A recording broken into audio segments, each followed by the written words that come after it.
Hi there, welcome back to Hydroponics Daily with me, Dr. Russell Sharp.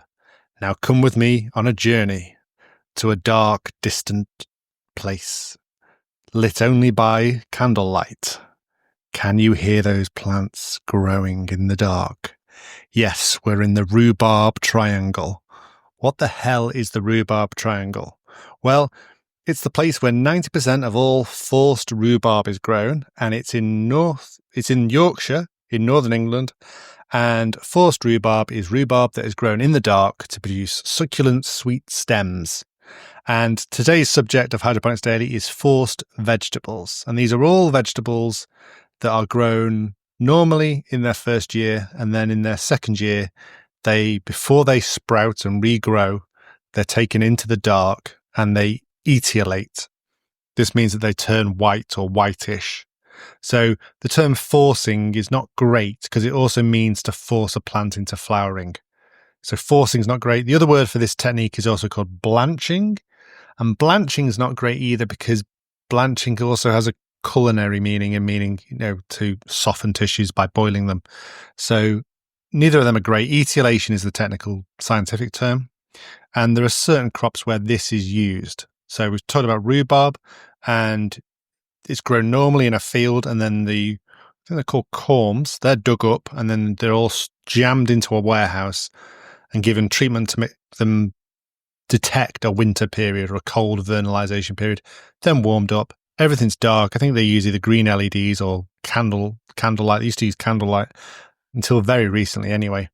Green LEDs are good because the plants don't detect them. The phytochrome doesn't detect them.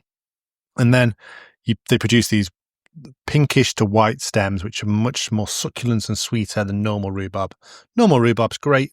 Got it there in my garden, but as soon as you've eaten it, you can feel your teeth getting soft because of the high oxalic acid content in the petioles. And so you don't want to be eating too much rhubarb. It doesn't taste as good as the forced rhubarb. That is the creme de la creme. That's the stuff that goes to the high-end restaurants, the forced rhubarb. Interestingly, if you eat the leaves of rhubarb, extremely potent, inducer of diarrhea, shall we say. And if you eat wild rhubarb, you can actually poo yourself to death. You can actually, that's that bad. It's that bad a laxative. That's the word I was looking for. So wild rhubarb leaves stay way clear. Petioles, they're fine. With a bit of sugar, they're lovely, but they do make your teeth soft because of the oxalic acid content. And if you eat too much oxalic acid, you can get kidney stones, I believe.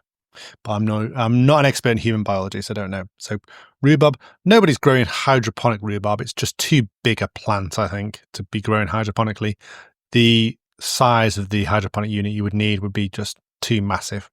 Even though hydroponics is very popular in Wakefield and around there, in the Rhubarb Triangle. I think it's about 25 square meters.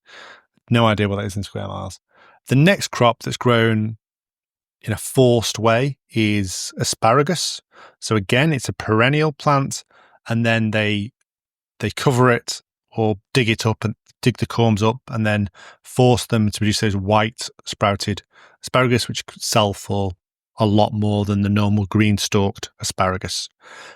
You can, as well as putting, commercially, the rhubarb goes into a warehouse, you can get these terracotta jars to stick over the rhubarb corms in the spring and then to blanch them, and the same for asparagus.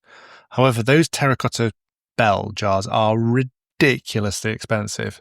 So you're better off just getting a really big plant pot, maybe a big rose pot, and then covering the drainage holes up with some plastic that can't be see-through, because nobody's paying £200 for a bit of forced rhubarb, for the sake of those bell jars. So asparagus is another one. So blanched asparagus is very expensive, not as expensive as hop asparagus. Hops in the cannabis family, and the most expensive vegetable in the world is hop asparagus. And that's where as soon as the hop dies down, it's what we call a herbaceous perennial, in that it dies down into the root system in the winter, and then the shoots shoot up in the spring, and then produces a vine where those female buds, those female flowers, is what you harvest. However, if you get them before they turn into a vine and get the sprouts, they look like asparagus. They're called hop asparagus, and a very small amount of that can sell for £10 to a restaurant. and God knows how much they charge in Michelin-star restaurants for hop asparagus.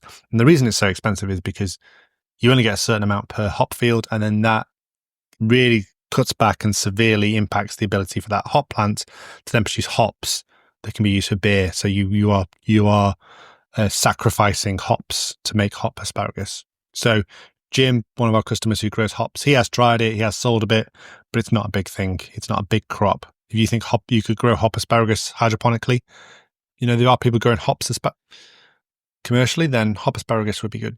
Be a good one to try. Anyway, I've digressed away from forced vegetables. I was talking about forced asparagus. I've done rhubarb. Now, the real one that is also grown hydroponically is endive, which is chicory, isn't it? And we think of chicory as the root. I've given up coffee last week and this week, and one of the alternatives is chicory and chicory drink. I'd rather just drink hot water than drink chicory, to be honest, though. I'd rather rhubarb. Chicory sounds disgusting. It's a coffee substitute, very popular in Europe in sort of, recent history. However, they found that if you didn't harvest the chicory roots, then the next year, if you kept them in storage, the roots, they would sprout, and it was delicious sprouts. And then, the white sort of rugby ball shaped vegetable, that's how it was discovered. It was sprouting in warehouses where they're storing the chicory roots. So now it's a commercial, and there it's not North Yorkshire where that one's grown. It's Belgium. So Belgium endive is where, and Belgium's where it's grown, and it's called whiteleaf there, or witloof. And they now also grow it hydroponically in its second year, and there it's called hydro witloof, I'm told. So, and that hydroponic method was developed in the 1970s, so probably one of the very first hydroponic crops. So we always look at chicory and think, oh, it must be related to lettuce. It looks a bit like lettuce. It looks like a sort of like an iceberg lettuce, or even a Chinese cabbage. It looks a lot like a Chinese cabbage, but no, it's not. It's chicory. It's a perennial, and I think chicory's in the daisy family. Let's have a look. What family is it in? Yep. The aster family. Yeah, daisy family. So really big plant family there. There are like 32,000 species. So, and then Chinese cabbages, they look like they're etiolated, but they're not really. They just grow that way with not much chlorophyll in the lower leaves. So that's why they look a bit like Belgium endive, but they're not related. Completely unrelated, actually.